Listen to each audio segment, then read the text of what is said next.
Ang pangalawang bahagi ng ating aralin ay tungkol sa rebolusyong pangkaisipan o Enlightenment.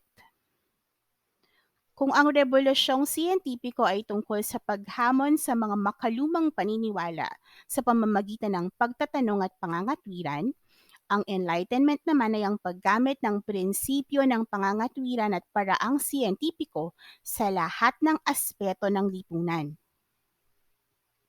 Sa madaling salita, kung ang rebolusyong siyentipiko ay ang paggamit ng katwiran upang maipaliwanag ang mga batas ng pisikal na daigdig, ang Enlightenment naman ay ang paggamit ng katwiran upang maipaliwanag ang mga batas ng lipunan ng tao.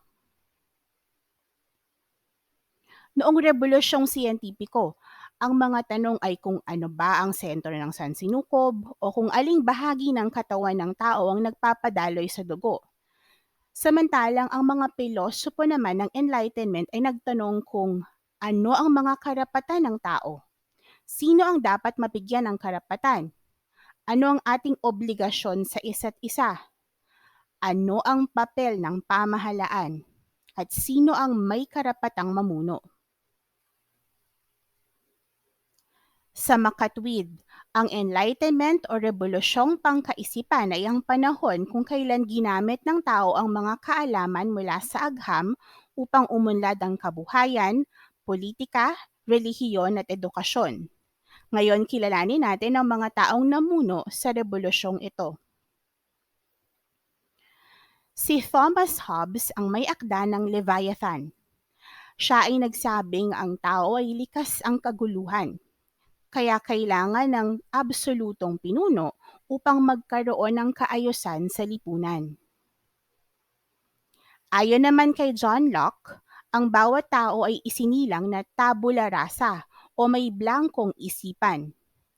Ang magiging laman lamang ng isipan ng tao ay mula sa mga karanasan niya at sa impluensya ng mga taong nakapaligid sa kanya.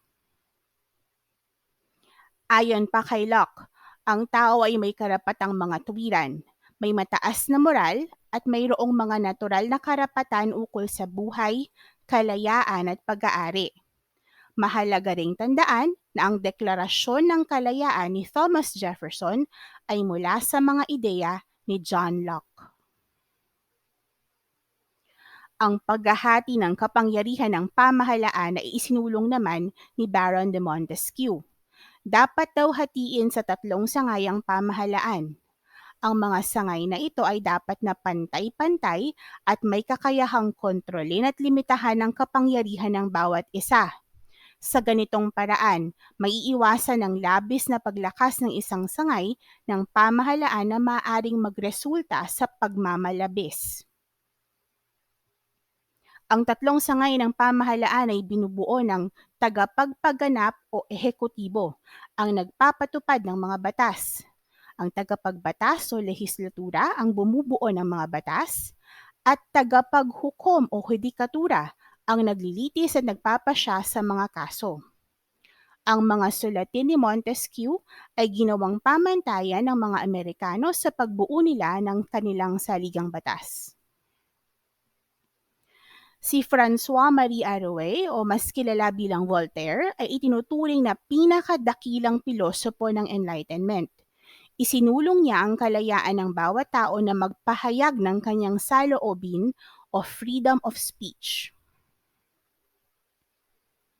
Ang Classified Dictionary of Sciences, Arts and Trades na isinulat ni Denis Diderot ay ginamit upang ipalaganap ang mga bagong kaisipan mula sa Renaissance, Scientific Revolution at maging Reformation.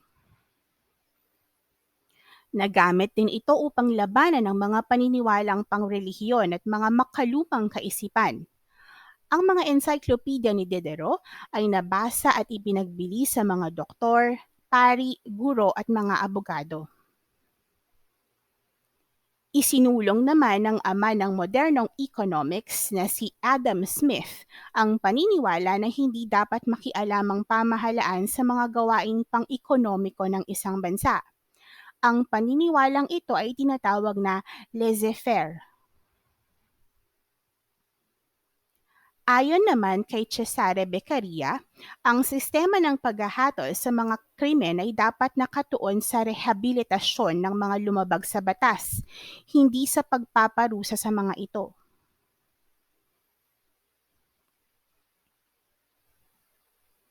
Ang itinuturing na nagpakilala ng social contract theory ay si Jean-Jacques Rousseau.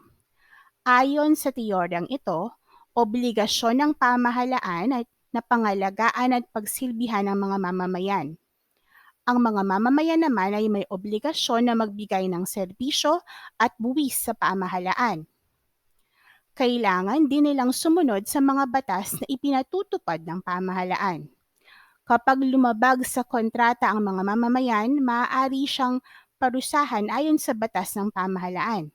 Samantala, kung ang pamahalaan naman ang lumabag sa kontrata, ang mga mamamayan ay may karapatang palitan ang pamahalaan.